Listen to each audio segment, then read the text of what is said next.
Here's how to create a sticky bar in Unbounce. So right here in Unbounce website, just go to the left side under pop-ups and sticky bars section. Right here, just click Create New to add a new content. So after clicking that, you'll be redirected to this page and you need to choose a content type, and we need to change from pop-ups to sticky bars.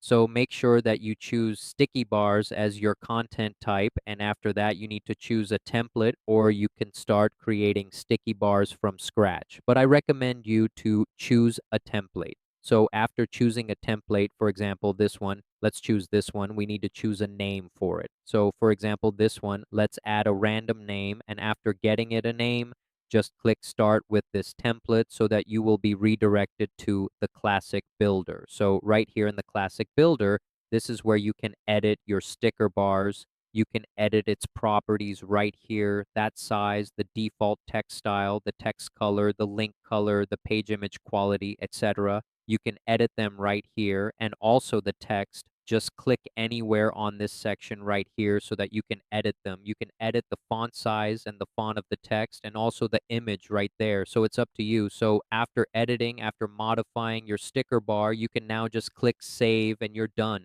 And if you go back to your Unbounce dashboard right here, you can see that you already have a sticky bar created in your Unbounce account. And that is how to create a sticky bar in Unbounce.